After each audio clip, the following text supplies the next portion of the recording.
Standard Output FM. 안녕하세요. 너굴입니다. 네, 안녕하세요. CP입니다. 네, 안녕하세요. 낙교시입니다.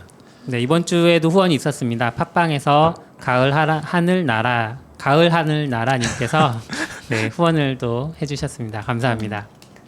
감사합니다. 감사합니다. 오늘 게스트가 계셔서 게스트부터 소개하고 진행을 할게요. 안녕하세요, 고재님. 네, 안녕하세요. 네, 반갑습니다. 네, 지난주에 오해님 오셨을 때도 제가 회사에서 오해님 뵙기가 힘들다 그랬는데 오늘 고재님 얼굴만 지나가면서 회의실 오실 때마다 가끔씩 만나 뵙는. 네, 다행인지 불행인지 층이 달라서. 네. 고재님 나오셨습니다. 잠깐 자기소개. 네, 안녕하세요. 저는 호재시라고 주로 닉네임을 쓰고 있는 권정민이라고 하고요. 현재는 ODK 미디어에서 데이터 분석팀을 맡고 있습니다. 네. 네. 너굴님이랑 같은 회사신 거죠? 네, 그렇습니다. 알겠습니다. 목소리가 작아서요? 오늘 뭐 특별하게 얘기하실 거 있으신가요? 뭐요? 우리 고재님 얘기하죠. 특별히. 바로? 뭐 단신 말하는 거요? 네. 구글 뭐 클라우드 들어온다면서요? 오늘 보도자료 낸 것 같더라고요. 네, 오늘 나올 거라고 보도자료를 미리 낸 거죠. 그냥 네. 발표하지. 낸 거 아니에요? 포올리전 안 아예 했어요. 그냥. 16일에 할 거라고 발표를. 한다고 약간 잘 그거 같던데? 기사가 나왔어요. 캐논 미러리스 카메라 같은 느낌이던데. 근데 구글 클라우드는 막 리전이 별로 중요하지 않다고 했었잖아요. 왜요? 그게 나오면은 뭐 데이터 비컬이나 이런 것도 중요한 건가요? 잘 몰라서. 비컬에도 리전 고르는 건 있는데 약간 예전 이야기인데 GCP 쓰는 분들이 편하다고 한 거는 아마존처럼 막 VPC 뭐 이런 거 복잡하게 안 해도 알아서 막 되니까. 근데 리전 개념 있긴 있더라고. 결국 그래요? 어쩔 수 없는 말. 그 빅쿼리에도 보면 리전 고르는 게 있어요. 근데 이제 내가 서울에 있다고 생각 없이 서울 고르면 안 되죠. 서울 고르는 순간 이제 헬이죠, 헬. 왜요? 그 US랑 EU라고 그냥 크게 있고 나머지는 이제 뭐 미국이면 어디 지역 있거든요. 네. US랑 뭘 고르면 개발적으로 뭐 쿼리하거나 데이터 집어넣을 때 안 해도 되는데 리전을 고르는 순간 막 리전을 골라줘야 되는 뭐 이상한 이슈가 생겼어요. 저희도 데이터를 이제 두 개 리전 생기면서 이쪽 데이터에 넣고 이쪽 넣으려고 그랬는데 이쪽에 막 안 들어가 데이터가 기존에 하던 코드로.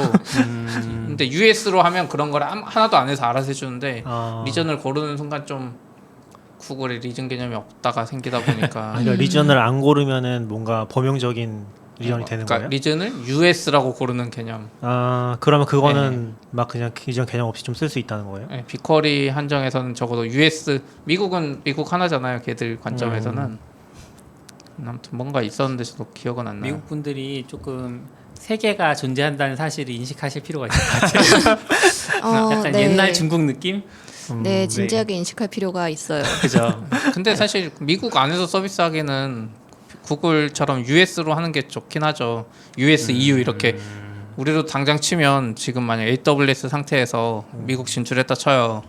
분명히 우리 입장에서 미국 서버를 하나 띄워야 되는데 네. 서부에다 세팅하면 동부 사람이 느리고 동부에 세팅하면 서부가 느리고 하니까 이제 멀티 리전을 국가 하나만 하는데 고려해야 되잖아요. 한국이나 일본은 그냥 그렇긴 하죠. 리전 하나니까 고려 안 해도 되는데 미국 딱 진출하는 순간 국가 하나인데 막 멀티 리전 고려해야 돼. 이건 좀 이상하잖아요. 우리도 고려해야죠. 부산 사람들 늘릴 수 있잖아요. 부산에 있는 건 지금 MS밖에 없죠. 이게 저번에 어디서 그런 얘기 들었는데 미국에 사시는 분들은 필연적으로 타임존이란 개념을 일단 맞아요. 인식을 할 수밖에 없잖아요. 같은 나라에 살아도 다 다른 타임존이니까. 근데 우리나라에서는 다른 타임존이라는 개념이 뭐 고등학교 졸업하기 전까지는 잘 안 생기잖아요. 졸업하면 생겨요? 졸업할 때 잘 안 생기죠. 네, 이제 세계 여행 갔다 와 보고 뭐 이렇게 하면 조금 느끼기는 하지만 그러니까 실제 업무에서 뭔가 그런 걸 하기는 쉽지 않은데. 꺼졌어요? 잠깐 화면이 검은색으로 바뀌었었어요. 예. 저기 뭔가 있는 것 같아요. 아무튼 그랬는데 이제 반대로 우리나라에 있으면은 항상 필연적으로 언어의 문제를 겪잖아요. 왜요? 이제 그 컴퓨터를 하다 보면 아스키 코드가 아닌 경우에 이제 깨지거나 이런 경우도 많이 겪는데 이제 서양권 분들은 라틴어 계열이면 특히 이제 그런 문제를 또 잘 안 겪으시고 이런 서로의 이제 자기만의 세계 이런 게 있죠. 서양 사람들은 이 세상에 영어밖에 없는데 미국은 특히 네. 세상에. 네. 그래서 레일즈가 좀 특이한 경우였던 것 같아요.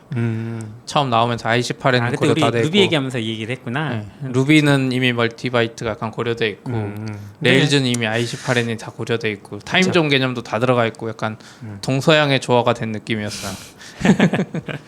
그래서 약간 망한 것 같기도 한데 일본 좀 특이하긴 하죠. 그러니까 지금 2.7 나왔을 때도 마이너 업데이트 한 거 보면은 네. 유니코드에서 그 연호가 이번에 바뀌었잖아요. 일본 쪽에 레이와. 그거 바뀐 거에 대한 유니코드 그 지원을 하겠다는 거 바로 들어가고 그런 건 아마 다른 언어에서 안 들어가겠죠. 쉽지 않죠. 아무튼 얼마 전에 타임존 글도 쓰시지 않았어요? 44비치? 네, 얌얌님이 파이썬? 써주셨어요. 아 얌얌님이 데이트 예. 클래스? 네네. 아무튼 그렇습니다. 그것도 보면 좀 고생하셨을 것 같은 느낌이 맞아요. 뭐 고생할 것 같아요. 그거 보면 약간 지역 설정 안 하고 쓰는 타임이 있고 지역 설정 하고 쓰는 타임이 있고 그런 걸로 좀 셋업을 하는 것 같더라고요. 그리고 거기도 약간 고수준 데이트 타임 라이브러리 파이썬에도 그런 거가 있어요. 있는 것 같더라고요. 아 그러고 보니까 저 궁금한 거 생겼어요. ODK는 이제 미국에 서비스 하잖아요. 네. 어쨌든 거기는 타임존이 여러 개잖아요. 네. 데이터 분석할 때 그러면은 이 좋을 사람이 것 같습니다. 아 이게 아침에 많이 본다 그랬는데 사실은 이게 UTC가 아니고 저기 서부 사람 기준으로 아침이랑 이쪽 아침을 막 맞춰야 되는 거 아니에요? 아, 네. 그게 정말 진짜 되게 타임존 이슈가 큰데요. 뭐 일단 그 지금 그냥 기본적으로 보는 것 같은 경우에는 저희는 미국에 서비스를 하고 있지만 대부분 분들이 서부 쪽에 몰려 있어요.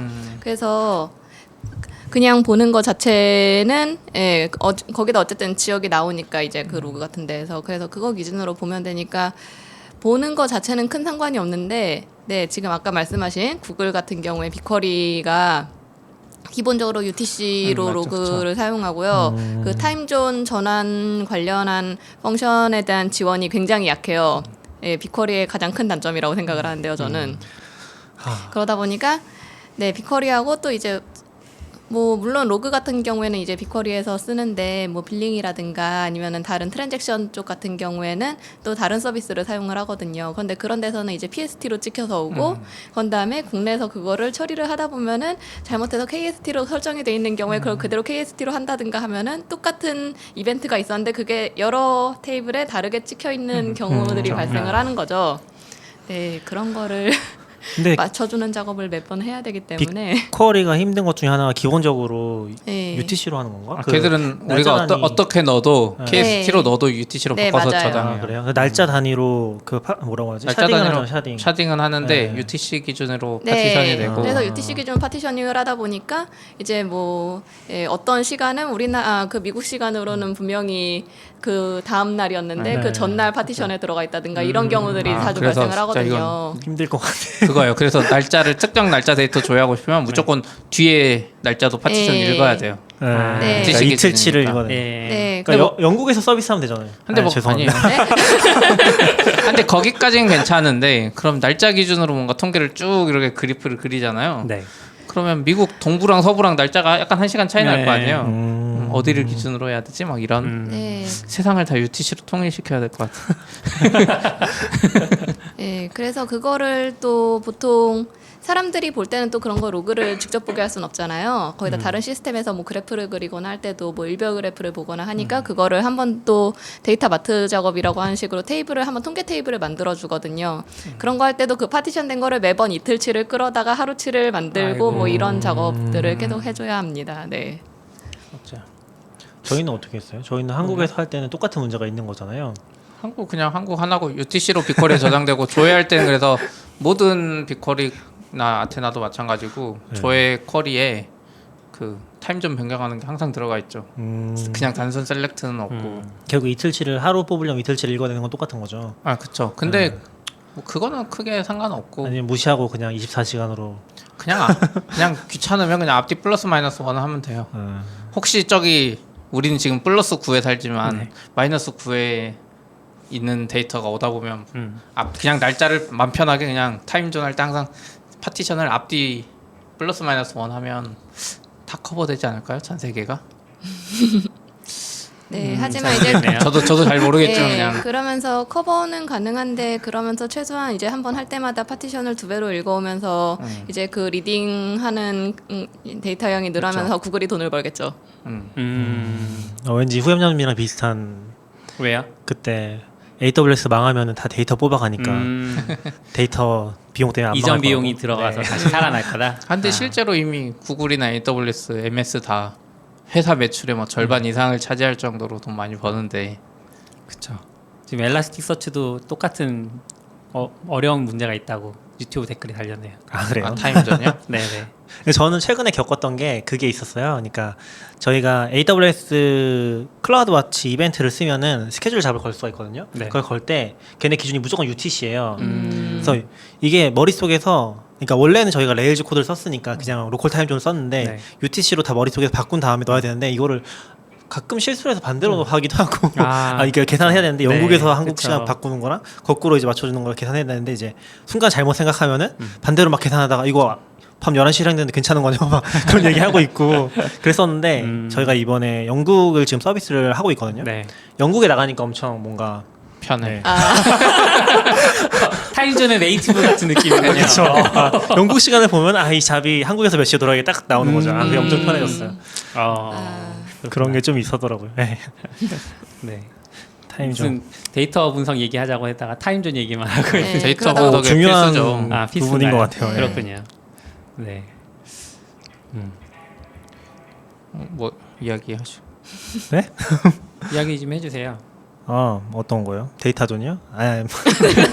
그래서 데이터존은 뭐? 일단 저는 이거 제가 주제를 좀 조정해놨는데 네. 이거 네. 채용을 앞에서 하는 게 어때요? 뒤로 좋아요. 들어가면 거의 안 네. 들으실 것 같아서. 안 들으실 것 같으니까. 그렇군요. 예, 채용 중요하죠. 네. 그래서 홍보하실 게 있으시면 네. 저희 ODK의 데이터 분석 쪽은 항상 채용을 하고 있으니까 언제든지 회사에 관심이 있으시거나 아니면 데이터 분석 쪽에 관심이 있으신 분들은 저희 쪽으로 메일을 보내주시면은 이력서까지 첨부해 주시면 더욱더 좋습니다. 지금 그 구인 공고가 열려 있나요?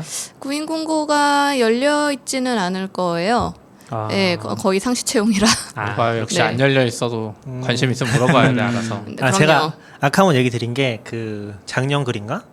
작년에 한번 ODK에서 동료를 모집한다고 네, 그런 거 맞습니다. 썼었는데 네. 지금은 뭐 유효하지 않다 이렇게 써 있어서 그거 지워야겠다. 네, 잠시 한 몇 달 유효하지 않았습니다. 네. 이게 올해로 오면서 다시 또 TO가 확충돼요. 네. 그래서 혹시 지금도 하시는 건가? 그래서 네. 얘기 들었던 그러면은 거긴 그 하거든요. 어떤 일을 할 건지에 대해서는 그 글을 읽어보면 되나요? 아니면 좀 업데이트가 되었다거나?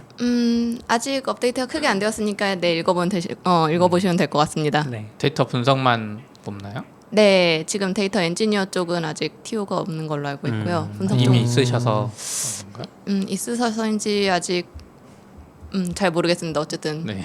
엔지니어 쪽에서는 아직 TO가 없는 걸로. 그럼 그렇습니다. 꼬제님은 그러면 포지션은 엔지니어 쪽이신 거예요? 분석 쪽이신 네, 저는 분석 쪽입니다.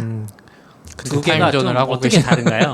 분석과 엔지니어. 저희 입장에서는 되게 명확하게 달라진 것 같긴 해요. 그러니까 저희도 이제 네. 없다면서요? 없긴 저희는 한데 데이터 엔지니어 채용 공고는 있어요. 공고는 네, 있고 공고는 사람은 있는데 없다. 저희 입장에선 그러니까 인프라 성향이 좀 세게 네. 데이터 분석가가 네. 알아서 할 수 있게 애초에 생각은 빅쿼리랑 아테나에 다 넣어줄 테니까 뽑아 가고 싶으면 뭐 이런저런 사람 다 갖다 써라 해서 지금 기획자랑 다 아테나랑 빅쿼리 뽑아 가거든요. 그래서 약간 거기 빅쿼리랑 아테나 넣어주는 것까지만 엔지니어가 하고 로그도 다 수집해서 다 거기다 밀어 넣어주는 거죠 무조건. 활용은 좀 알아서 해봐라 이런 네. 개념이긴 해요. 저희는 맞아요.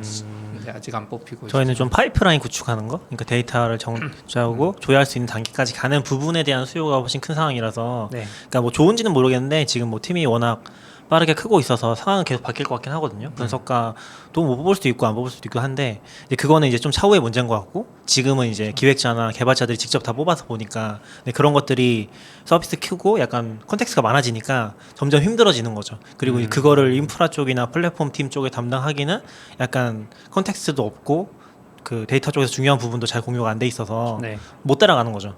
그러다 보니까 이쪽에서 막 해달라고 하는데 시스템은 없고 약간 그러다 보면 통계 뽑기 힘들어지고. 그건 있는 것 같아요. 일반적으로 예전에 데이터 엔지니어가 이제 일반적으로 뭔지 모르겠는데 저희는 이제 딱 거기 빅쿼리 아테나에 넣어주는 걸 생각하다 보니까 데이터 엔지니어 채용 공고는 올렸는데 이제 지원 들어오는 분들은 대부분 스파크, 하둠 막 이런 거 쓰시던데 근데 우리는 그거 돌릴 레벨이 아닌 것 같고 그냥 여기다 넣어주기만 하면 되는데 이제 일반적으로 그쪽 엔지니어를 하던 분들은 더 큰 데이터라서 그런지 스파크 이런 거 돌리셨던 분들이 오니까 약간 결이 안 맞는 느낌은 들더라고요. 이쪽에서는 어떻게 생각하시는지 모르겠지만 네. 크게 다른 생각은 아닌데요. 그러니까 전반적으로 엔지니어 데이터 분석가들은 그러니까 회사에서 어쨌든 데이터가 돌아야 되는데 그 돌 때에 기본적으로 데이터 쌓이는 거는 대부분 다 로그거나 아니면 지저분하거나 어떤 형태가 있는데 그거를 좀 더 정돈되게 관리를 하면서 말씀하신 대로 뭐 파이프라인이라든가 아니면은 그 내부적으로 기획자분들이 쿼리까지 직접 뽑으시다니 굉장히 좋은 그 공부하시는 분들이 있어서 네, 보통 사실 그거 하시면은 되게 좋은데 하실 수 있는 분들이 별로 많지는 않거든요. 그래서 저희도 작년에도 막 그 SQL 교육 해드리고 하긴 했는데, 네, 어쨌든 그래서 그분들이 보더라도 거기다 또 로그를 처리할 수 있는 데는 되게 한계가 있어요. 거기다가 또 주로 원하시는 데이터들이 아무래도 또 어느 정도는 정형화가 돼 있는 편이기도 하고요. 그 다음에 그거를 뭐 매번 쿼리 같은 거를 뽑아서 보기도 하지만 뭐 지속적으로 볼 수 있는 대시보드 같은 데서 뭐 태블로라든가 아니면 뭐 여러 가지 요즘 툴, 뭐 리대시라든가 이것저것 있는데 그런 데서 볼 수 있도록 하려면은 그 로그에서 어쨌든 한 번 더 정제를 해서 꾸준히 관리를 해야 되고 그래서 이런 쪽에 전반적인 그 데이터 인프라를 구축하는 역할들을 주로 엔지니어 분들이 하시게 되고요. 그다음에 분석가 같은 경우에는 이제 그 윗단에서 실제로 뭐 대시보드나 지표 같은 거를 설정하고 이제 그거를 다른 분들 뭐 경영진이라든가 아니면은 뭐 다른 기획자분들, 디자이너분들 뭐 이런 분들한테 그러니까 전달하기도 하고 아니면은 이제 거기서 뭐 조금 더 알고리즘 같은 거를 서비스에다가 적용을 하기도 하고 뭐 흔히 말하는 뭐 추천 같은 것들 네 그런 것들 쓰기도 하는 역할로 약간은 나뉘어 있다고 생각을 하고 있습니다. 마이크 조금만 더 네. 그러지. 안 익숙해서. 니까 자꾸 하겠습니다. 아니에요. 근데 그런 건 있는 것 같아요. 데이터 엔지니어가 저희도 그냥 빅쿼리에 넣고 하면 할 일이 한 번 구축하면 할 일이 없는 것 같지만 알고 보면 계속 깨지잖아요. 네. 한 번 깨지면 복구하는데 며칠 걸리고 막. 네, 거기다가 뭐 또 서비스도 계속 업데이트되고 그 다음에 빅쿼리에 또 데이터 들어오는 것도 어쨌든 뭐 개발 쪽하고도 계속 협의를 해야 하는 부분이고요. 그런데 그런 거 들어올 때마다 또 이제 계속 체크하고 그 다음에 또 마트를 만들거나 그 데이터 쪽을 또 따로 수집을 해야 되거나 하는 것들도 있고 해서 굉장히 손이 많이 가는 대신에 보이는 거는 별로 또 없을 수도 있는 일이어서 저는 사실 대부분의 데이터 엔지니어 분들을 굉장히 존경하고 있는데요. 맞아요. 깨졌는데 복구해 놓으면 그냥 원래 되던 거니까. 네, 왜 깨지는 건가요? 데이터가 중간 가장 안 좋았을 때는 몇 달 전에 구글에서 구글 서비스 장애로 인해서 데이터가 한 3일 정도 안 들어온 적이 있었는데요. 역시 구글. 네. 역시 그거. 네, 그때 막 갑자기 막 그 저희 예를 들어서 그 저희 그 DAU를 보고 있는데 갑자기 사용자가 갑자기 확 빠진 거죠. 네, 막 한 3분의 2, 막 4분의 3 이렇게 막 거의 75%가 빠지고 막 이러니까 이거 어떻게 된 거냐. 우리 서비스 뭔 일 났나 했는데 보니까 그냥 로그가 안 들어온 거였고. 저희도 한 번씩 로그가 뭐 서비스 컷가면서 네. 원래 잘 들어가던 게 이제 못 받아줘서 못 넣으면 유실되잖아요. 네. 그럼 나중에 이게 통계 그래프로 저희는 2015년 거부터 계속 있는데 DAU나 뭐 이런 게 쭉 네. 가다가 데이터 유실되면 이렇게 이거 어떻게 복구해? 그러니까 이게 저희는 날라가는데. 저희는 이제 약간 CEO 쪽 분들도 그렇고 여기 CTO 하고 계시지만 네. CP님도 그렇고 그런 거 되게 중요하게 생각했던 것 같아요. 그러니까 서비스 지표 같은 것들을 볼 수 있어야 된다 처음부터. 그래서 약간 작을 때부터 그런 것들을 다 어드민에다 무조건 다 집어넣었거든요.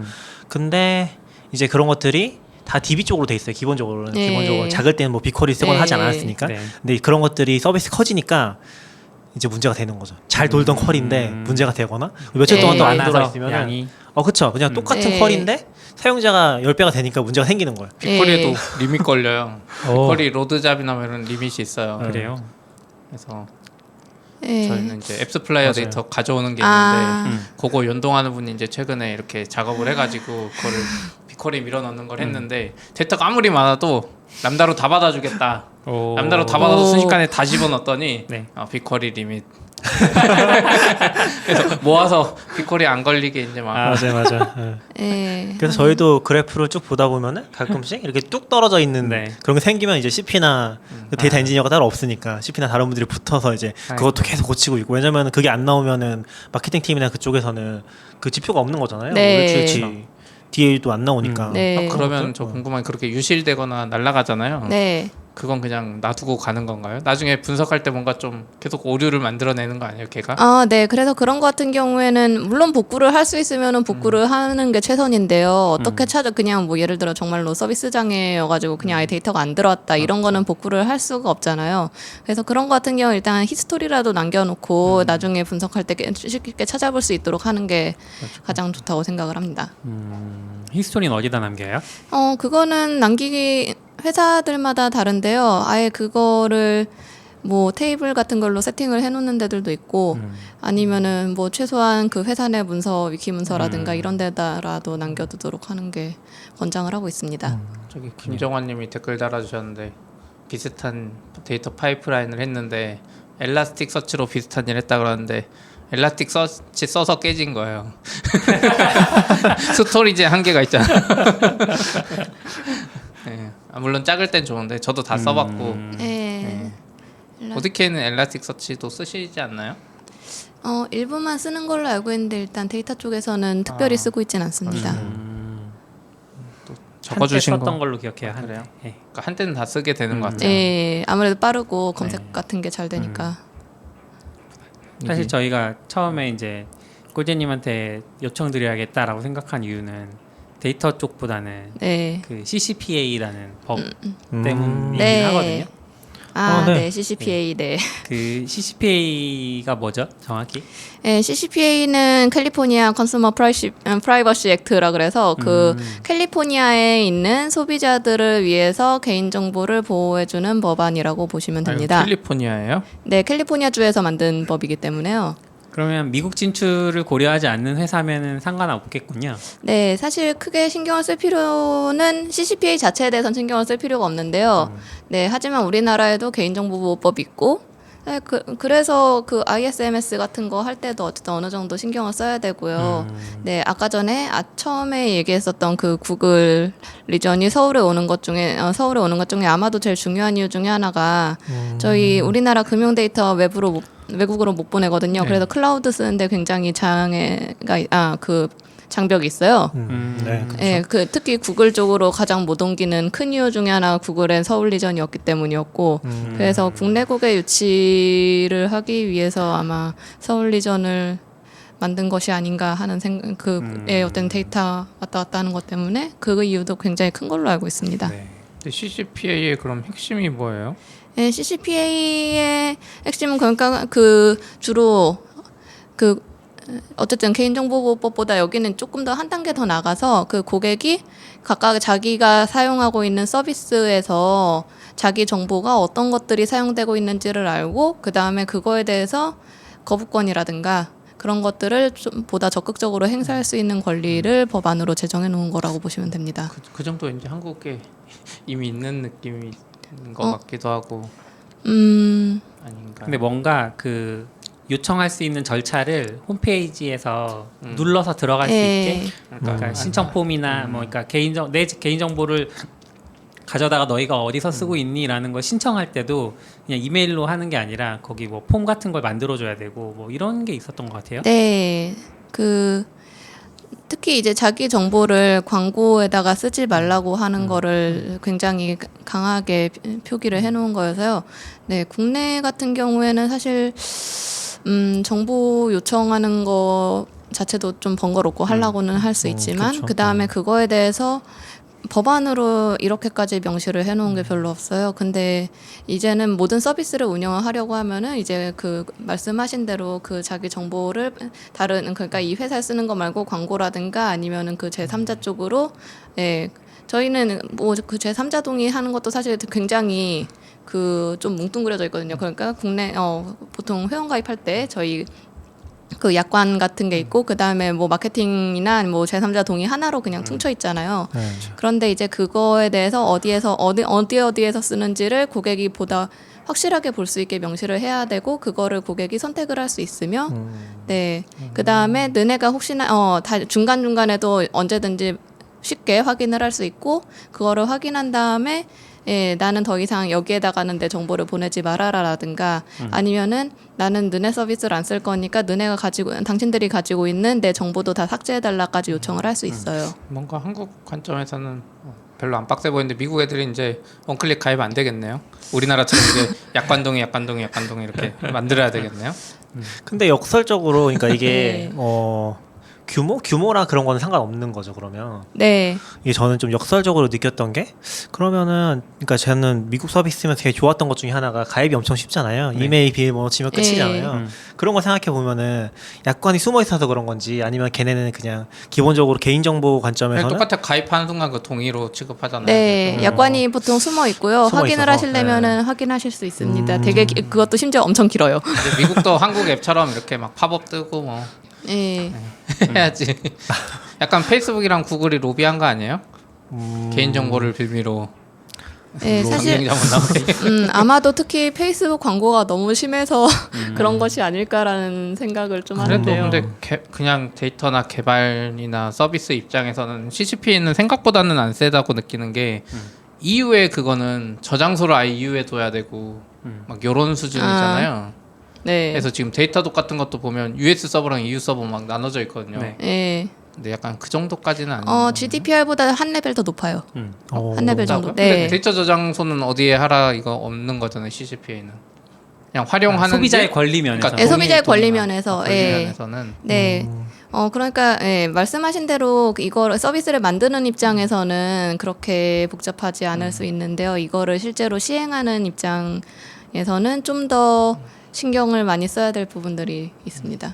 근데 주로 들어보면 이제 뭐 홈페이지를 개편하거나 이런 부분들이 필요해지는 거잖아요. 홈페이지에 링크를 네, 만들어주고 맞습니다. 소비자가 눈에 보일 수 있게 해줘야 네. 되는데 근데 왜 이거를 데이터 팀에 계신 꼬재님이 쓰신 걸까요? 네. 왜냐면은 대부분의 그 개인정보, 이것도 어쨌든 개인정보에 관한 거고, 네. 뭐 우리나라의 개인정보보호법 같은 것도 그렇고, 사실 실질적으로 고객 정보를 다루는 거는 데이터 팀이나 주로 CS? 이런 쪽이기 때문에 이런 쪽에서, 그러니까 실제로 이거를 회사에서 집행할 때는 뭐 많은 분들이 왜냐면 데이터 팀이나 이런 건 나중에 생겼으니까 네. 좀 많이 누락을 하시는데 실제로 이제 그러다 보면 나중에 뒤에서 처리해야 될 것들이 굉장히 많거든요. 그러니까 뭐 예를 들어서 뭐 고객이 특히 이거 같은 경우에도 나는 이제 더 이상 너희들이 내 정보를 갖고 있는 게 싫다 지워달라. 라고 했을 때 그러면은 이 사람의 그동안 기록에서의 DAU는 어떻게 집계를 해야 되고 그런 다음에 나중에 이 사람의 뭐 구매 기록을 분석을 할 때는 구매 기록 분석을 할 때는 이런 카테고리는 어떻게 취급을 해야 되나 이런 것들부터 아니면은 이 사람 뭐 정보도 또 일부 그러니까 남길 때 그 비즈니스에 필수적으로 필요한 정보는 남겨놓을 수 있어요. 그건 명시를 한 다음에 예를 들어서 그 사람의 탈퇴 기록 같은 경우엔 그 사람의 재가입을 막기 위해서 뭐 3개월 동안은 남겨놓을 수 있고 그 다음에 뭐 정산이라든가 아니면 환불 같은 거 처리를 위해서 한 1년 정도는 뭐 또 그 기록을 남겨놓을 수 있는데 이거를 어떻게 그 익명화를 해서 잘 남겨놓을 수 있을까 이런 정책들 같은 것도 고민을 해야 되고요. DAU 같은 건 그럼 진짜 어떻게 해야 돼요? 그것도 그냥 어그리게이션 된 정보면 상관이 없는 건지. 어그리게이션 된 정보는 다행히 상관이 없고요. 그냥 쓰고 있다고 네. 알려주면 된다는 거 아니에요? 내가 쓰라고 한 사람 건 써도 되는 거잖아요. 근데 이제 탈퇴했을 때, 탈퇴할 때는 안 쓰면 되죠. 그러니까 아니, DAU 같은 기존의 정보 히스토리라든지 로그 같은 게 다 있잖아요. 그런 것도 이제 영향을 끼치니까. 네, 자기 본인이 여기에서 사용했던 기록을 남겨두고 싶지 않다라고 하면 과거 기록도 지워줘야 돼요. 지울 수 있어요? 스파크로 이미 계산해 놓은 거 그러니까 역스파크 뭐 이런 거 말씀하신 것처럼 생겨나요? 계산된 정보는 괜찮고 그러니까 네. 로우 DAU로 데이터가 안 된다는 그렇죠. 거죠. DAU로 숫자가 돼 있으면 상관이 없는데 로우 데이터가 있으면은 아마도 네. 얘기하신 것처럼 뭐 요새 퍼둔 게 뭐 데이터 3법 이런 거에서 네. 그 사람의 개인 정보만 아니면은 이제 이름 바꾸고 뭐 해서 이제 쓸 수 있다고 하잖아요. 그런 것처럼 쓸 수 있는 건지 약간 그런 포인트들. 네, 아마- 그런데 그거를 또 이제 나중에 계산할 때와 그럼 현재 계산할 때와 또 값이 달라질 수 있죠. 네. 그래서 그런 기록들 같은 것들도 어쨌든 어느 정도 그 내부에서 규칙화를 해놓고 처리를 해야 되기 때문에 네, 어차피 로우 데이터를 서비스 데이터 많으면 못 가지고 있어요. 이미 계산한 다음에 쓰고 아마 한 30일이나 60일 저장하고 지워져 있지 않을까요? 로우 데이터는 거의 뭐 그럴 수도 있긴 탈퇴 하죠. 이슈에 대해서는. 근데 트위터도 왜 예전에 그 자기들 아무도 신경 안 쓰던 서비스 로그가 거기에 비밀번호가 유출된 적이 한 번 있잖아요. 갤럭시 비밀번호가 서치 찍히고 때문이었나, 있어가지고 그것도? 서비스 로그에. 그래서 인라인 그거를 서치 때문인지 모르겠고, 네, 그렇죠. 작업해줬다고 하는데 우리도 이제 그런 경우가 있을 수 있는 거죠. 레거시 서비스들이 계속 운영 중이었기 때문에 지금 있는 분들은 사실 레거시에서 어떻게 시작했는지는 아무도 모르거든요.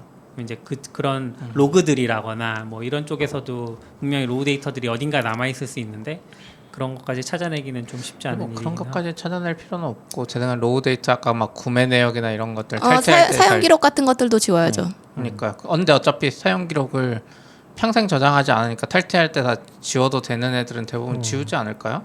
왜냐면 데이터가 너무 많은데 구글로 치면 막 1페타씩 막 SK에도 쌓인다 그러잖아요. 이걸 무제한 저장하는 거는 사실 비용 관점에서도 잘 기업의 모르겠어요. 구글은 다 저장하는 것 같긴 네. 했는데 왜냐면 지금도 제가 동의를 한 부분들에 대해서는 거의 뭐 제가 처음 썼을 때부터 기록을 다 다운로드 받게 돼 있어요. 그러면은 그 다운로드 받는 양이 수십 기가씩 되거든요. 수십 기가 이상도 되거든요. 물론 이제 뭐 드라이브나 이런 거 생각하면 더 클 수 있겠지만 그런 거 봐서는 엄청 빡세게 저장을 하는 것 같기는 해요. 그건 로그가 아니라 진짜 데이터고 우리로 치면 RDB 같은 내 데이터도 마찬가지인 거죠. 그런 거는 로그든 데이터는 똑같은 지울 때 거니까. 다 지울 수 있잖아요. 근데 네. 로그는 막 1억 건 중에 한 줄인데 이걸 찾아서 지운다는 게 말이 안 되잖아요. 말이 안 돼도 필요하면 해야죠. 법이니까. 네. 아니죠. 제 생각엔 그러면은 아마 30일 안에 지우거나 이러지 않을까. 로그 네. 데이터를 굳이 가지고 그것도 있으면서 방법이죠. 네. 지우는 네. 방법을 그것- 택하진 않을 것 같아요. 그것도 방법이죠. 네. 그것도 방법이라고 생각합니다. CCP가 제가 그냥 개발자 입장에서 봤을 때는 훨씬 심플하게 네. 페이지만 만들어주고 네. 로그 오래 저장 안 하고 계산해서 가지고 있으면 되니까 데이터 분석가 입장에서 모르겠어요. 옛날 데이터부터 다시 로그에서 돌리고 네. 싶으면 이제 좀 손해인데 안타깝게도 데이터를 다루는 사람들은 과거를 가지고 보는 입장이기 때문에 이런 데이터나 개인 어떤 정보나 이런 데에선 더 민감할 수밖에 없습니다. 그럼 예전에 비식별화 조치를 해놓으면 되는 건가요? 벤말처럼?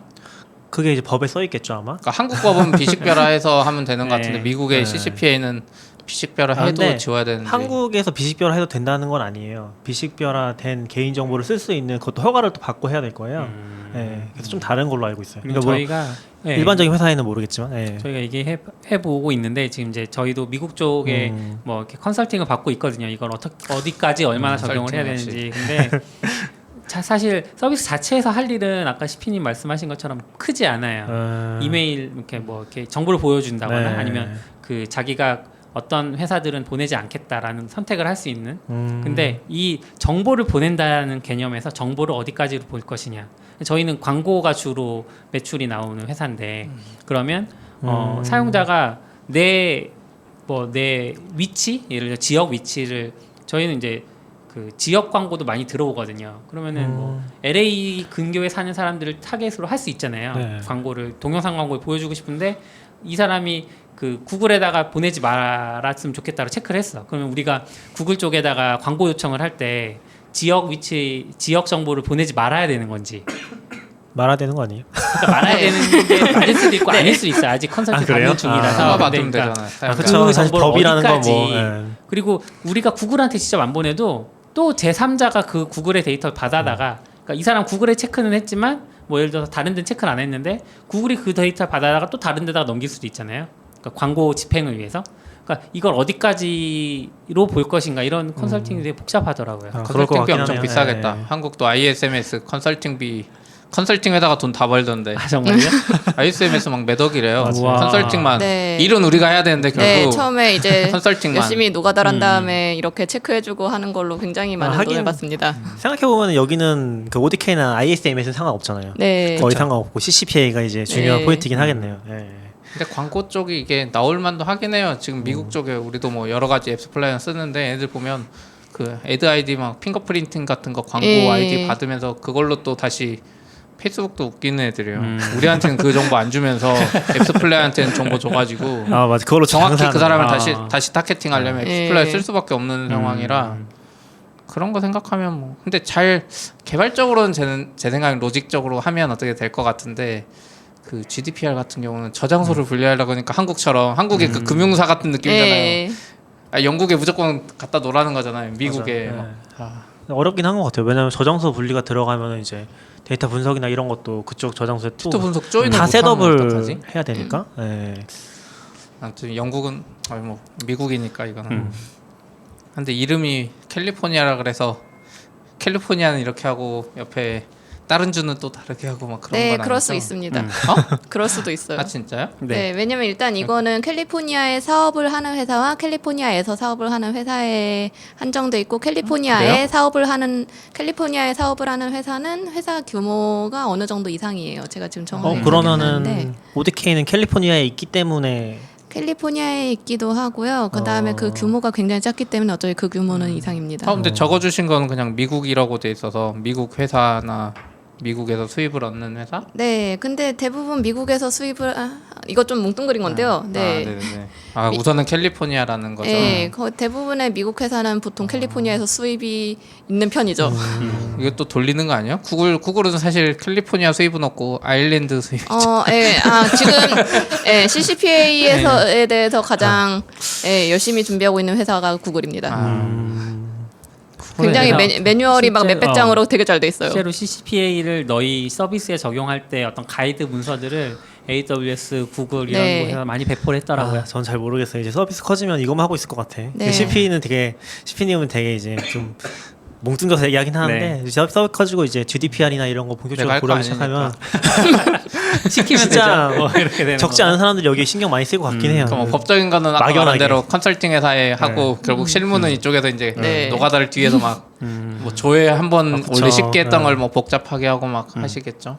근데 약간 그런 건 있는 것 같긴 해요. 잘 안 드러나잖아요. 이게 네. 뭔가 조사가 들어오거나 하는 게 아니면 사실 안에서 어떻게 하는지는 모르니까 그 사고가 터지기 전까지는 잘 안 드러나는 부분도 있는 것 같긴 해요. 나중에 한국은 정보에 밑보이지 않으면 안 그쵸. 털리고. 그리고 한국은 사실 서비스 규모가 작으면은 저는 좀 그런 생각 많이 하거든요. 그러니까 못 믿겠다. 자, 차라리 오거스 써서 이제 연동하는 서비스 아니면은 개인정보 그냥 안 넣는 게 낫지 않나라는 생각도 내 많이 해서. 비밀번호가 언제 털릴지 내 주소가 언제 털릴지 모르겠다. 그쵸. 지금도 뭐 조그만 커뮤니티들은 맞아요. 뭐 예전에 뭐 사고도 많았었고, 네, 아예 그런 애들 때문에 법이 생긴 거긴 하죠. 그렇죠. 네. 근데 개인정보 CCPA 좀 복잡하긴 할 것 같네. 그러니까 특히 광고 회사들이 복잡하겠네요. 네. 그렇죠. 대부분 또 다들 구글 애드 많이들 쓰시니까 거기다 페이스북 광고도 다들 쓰시고 그러다 보니 그 광고 쪽으로 나가는 개인 정보가 또 크니까요. 예, 이런 거 지금 개인 정보에는 역시 사용 기록이라든가 이런 것도 다 포함이 돼 있어서 얼마 전에 그 링크 한번 핫하지 않았나요? 구글이 인식하고 있는 당신을 아, 알아보게 해가지고 네. 페이지 들어가면 뭐 40대 남성 뭐 아, 어떤 그래요? 걸 좋아하고 네, 뭐 뭐 좋아하고 뭐 좋아하고. 리스트가 나오는데 네. 보고 있으면 조금 섬뜩하죠. 구글 그게 그 예전에 낙교님 얘기하셨던 디지털 핑거프린팅 뭐 그런 개념 같아요. 예. 근데 구글은 뭐 워낙 정보를 많이 가지고 있어서 사실 저는 이제 반대 관점이죠. 정보가 적으면 핑거프린팅 할 수 있는데 내가 왠가 잡다한 정보를 다 온라인에 노출시키겠다. 나를 특정할 수 없게. 예, 보통 막 그 책을 우리 숨기고. 와이프가 막 애기 용품 하면은 구글은 혼란스러울 거 아니에요. 예. 그럼 얘는 이제- 왜 여자 거 검색했다, 남자 거 검색했다. 예, 책은 서재에 숨기라 그랬죠. 그래서 네? 뭐라고요? 책을 숨길 일이 있으면 서재에다 숨기라고 하죠. 정보를 왜요? 과다하게 주라는 예. 말씀하시니까 그 맞아요. 얘기를 하신 것 같아요. 그쵸 그쵸. 근데 방금 뭐 물어보려 그랬는데 까먹었다. 뭐 여쭤보려 그랬는데. 그럼 다른 얘기하고 있을 테니까 네. 생각나면 말씀해 주세요. 꼬재님 아까 잠깐 사내에서 SQL 교육 네. 같은 것도 하셨다고 하는데 네, 그 제가 알기로는 개발자들 대상이 아니고 네. 그 뭐 디자이너, 기획자 네. 이런 분들 대상이었어요. 왜 이거를 일단 그 어떤 그 기획자나 디자이너 분들이 실제로 의사결정을 할 때 네, 그 뭐 예를 들어서 어떤 기능 개선을 한다라고 하면은 실제로 이 기능을 얼마나 사람들이 사용을 하고 그런데 어디에서 어려움을 겪는지라든가 아니면은 실제로 뭐 이 컨텐츠를 사람들이 많이 소비를 하는지 이런 것들을 바로바로 알고 그거를 기획이나 어떤 디자인에다 반영을 하는 게 이제 제품 개선에 많이 도움이 되잖아요. 그것도 네. 그냥 이럴 것 같아라고 하는 거하고 실제로 데이터를 보고 실제로 이렇네 하고 하는 거는 굉장한 차이가 있기 때문에 그런데 이제 그거를 직관적으로 볼 수 있고 하는 게 첫 번째로 도움이 될 것 같았고요. 그리고 실제로 지금 저는 회사에서 SQL 교육을 여기 ODK 와서 한 3번째 정도 하고 있어요. 예, 근데 그 기존에도 보면은 항상 그게 굉장히 많이 도움이 됐었고요. 예, 해서 손해를 본 적은 한 번도 없는 것 같아요. 예, 그리고 그분들이 어쨌든 이제는 데이터가 필요하다는 거를 대부분 알고 계시기 때문에 저희 분석가나 이런 분들하고 얘기를 많이 하게 되는데 그분들은 실제로 데이터가 어떻게 생겼는지 필요하다는 것만 알고 숫자라는 게 있는 건 아시지만 그게 내부에서 어떻게 쌓이고 있고 그걸 어떤 식으로 활용할 수 있는지에 대해서는 감이 약간 떨어질 수밖에 없어요. 왜냐하면 접하지 않으니까. 그래서 그런 걸 실제로 보여주고 이제 여기에서 이렇게 실제로 가져갈 수 있다라는 걸 알면은 첫 번째로는 커뮤니케이션 코스트를 줄일 수가 있고 그러면 훨씬 더 일이 빨리 진행이 될 수 있죠. 그런 다음에 두 번째로 여기서 실제로 이렇게 생겼다는 걸 알게 되면은 예, 그분들도 저희하고 커뮤니케이션 하는 것 자체가 되게 쉬워져요. 그러니까 그분들의 어떤 실력 향상을 위해서뿐만 아니라 네. 정민님이 일하시기도 네, 편하다. 서로 좋죠. 윈윈이군요. 예. 그래서 처음에 좀 시간이 들어도 하는 편이긴 한데요. 네. 그리고 개발자 대상이 아닌 이유는 개발자분들은 보통 많은 분들이 SQL을 알고 계시기 때문입니다. 그렇다고 착각을 하시죠.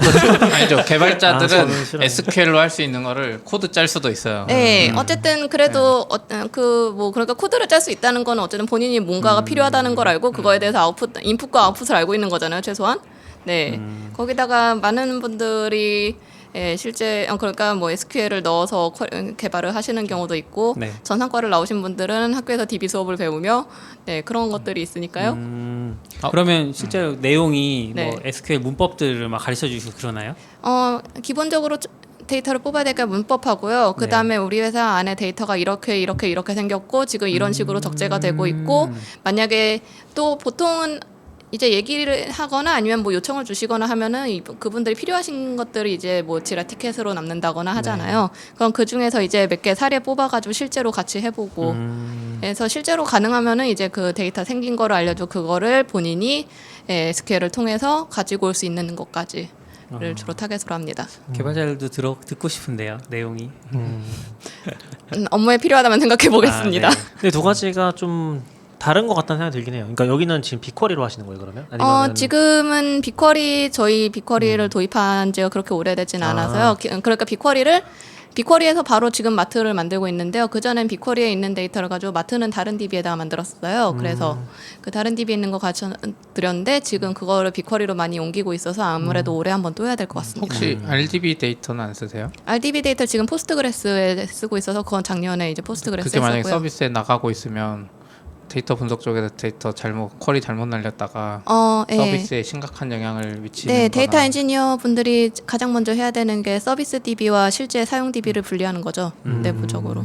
지금 그래서 데이터분들이 바라보는 DB는 네. 별도로 네. 그 뭐 리플리카 하나 있어요. 네. 리플리카 해도 영향을 줄 수는 있긴 하죠. 예, 거기다가 가능하면은 로그를 직접 사용하는 거는 가능하면은 로그를 직접 사용하진 않게 하고 있고요. 그래서 데이터 마트를 주로 보는 것들, 필요한 것들은 주로 데이터 마트를 만들어서 어느 정도 집계를 해놓고 이제 그거를 해드리기 때문에 실제로 서비스에는 영향을 안 미칩니다.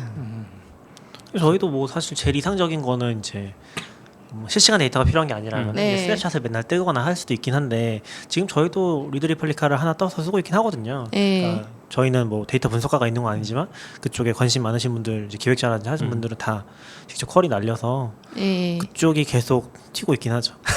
그걸 좀 튀고 가끔 이제 장애나면 혹시 이것 때문에 특히 오로라 쓰다 보니까 스토리지가 맞아요. 공유되면 네. IO가 튀면 데이터 분석에서 돌리는 경우도 있고 네. 반대로 이제 오로라는 오히려 심플한데 그냥 RDS나 그냥 리플리카 쓰면 그 분석 DB가 행 걸리면 그 리플리카 로그가 렉 걸려서 약간 이제 문제를 발생시켜서 포스트그레스QL 같은 경우도 쟤가 받아야 되는데 안 받으면 마스터가 계속 들고 있다가 죽어버리는 정도 생기거든요. 네, 레플리카 이슈가 있긴 있어요. 레플리카 네. 맥시멈 로그가 저장할 수 있는 게 있는데 이 중에 한 대가 못 받으면 여기 계속 쌓아놓고 네. 그거는 줘야 되니까 네. 약간 그런 예, 일단은 것들 때문에. 좋은 데이터 엔지니어를 먼저 구하시고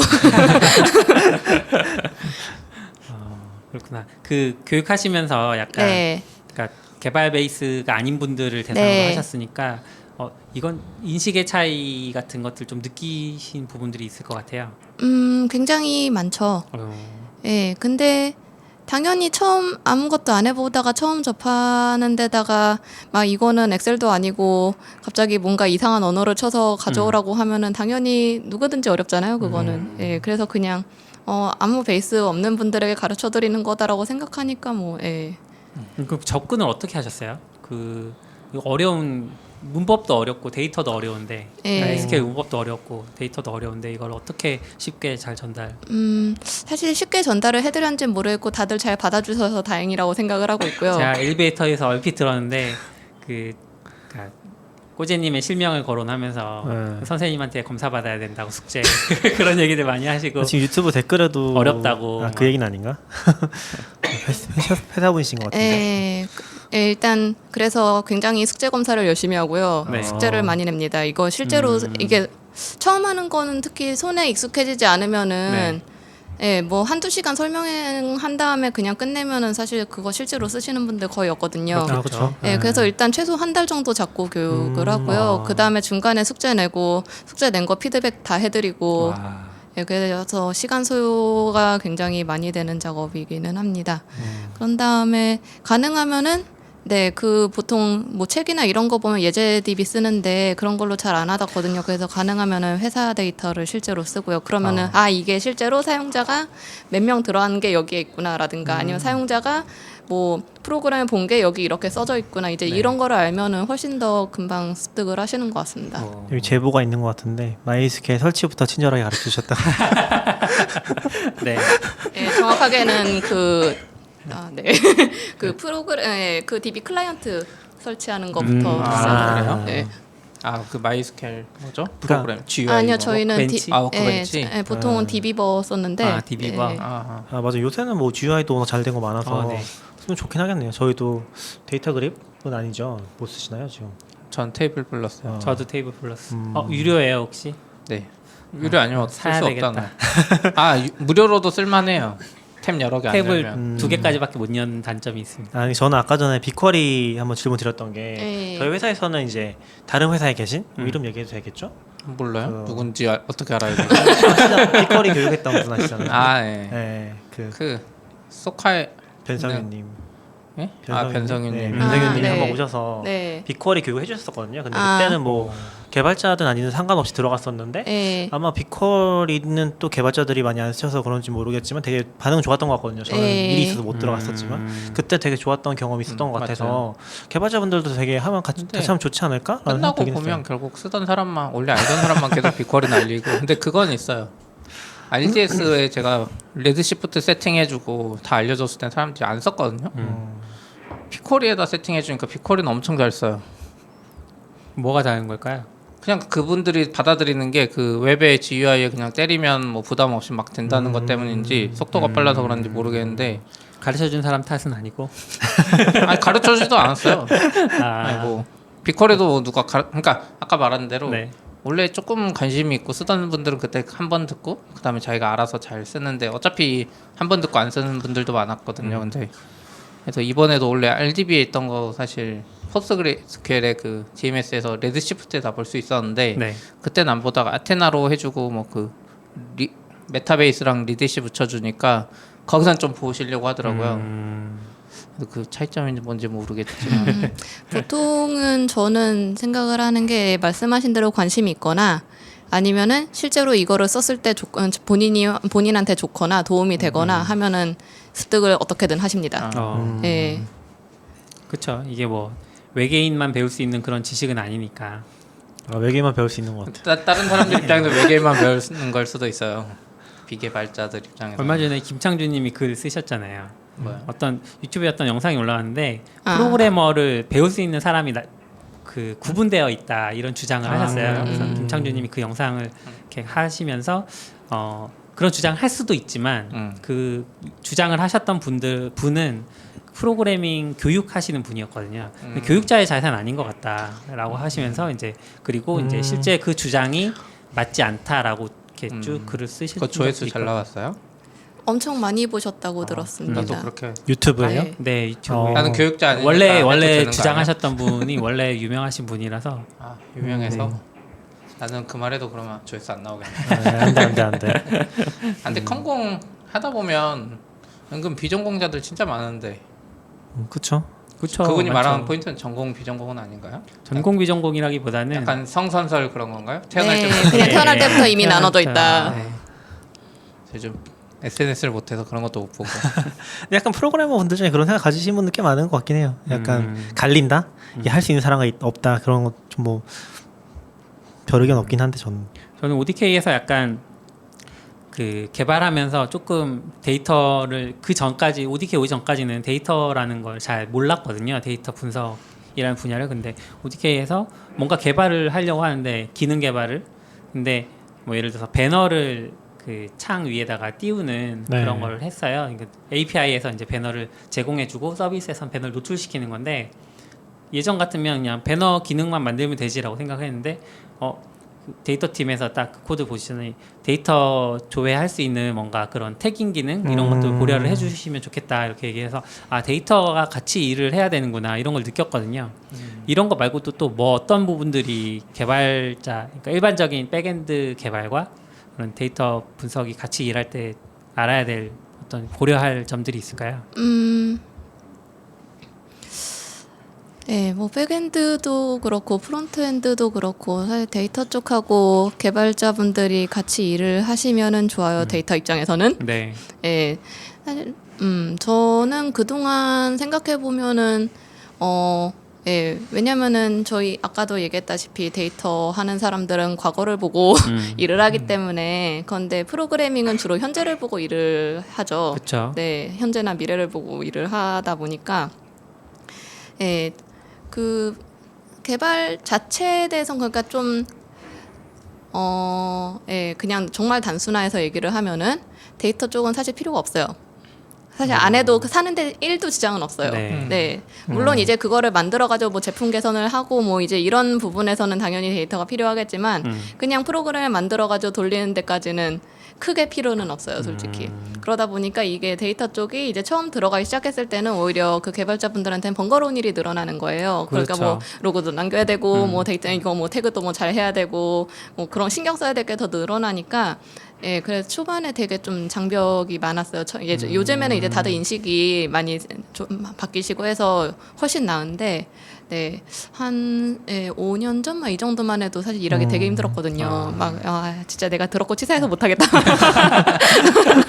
그 보통 드럽고 치사해서 개발을 해버리지라는 생각도 하시는데. 네, 근데 사실 저 전산과 나왔거든요. 네, 그러니까 정확하게 복수 전공인데 원래는 개발자를 꿈꾸었던 적이 네, 있었으나, 네, 아주 잠깐 그 아까 말씀하신 영상에서처럼 나는 개발을 할 사람이 아닌가, 할 머리가 아닌가 보다. 하고는 이렇게 조용히 포기를 했었는데, 예, 하지만 김창준님께서도 말씀하셨듯이 좀 아닌 것 같다고. 네. 예, 그런데 이제 그러기엔 제가 너무 개발을 많이 까먹어서 돌아갈 순 없고 이미 그러니까 5년 전이라고 해도 제가 데이터 쪽 한 10년 했으니까 그러면 지금 15년 정도 됐으니까 예, 그러니까 안 되겠다. 네.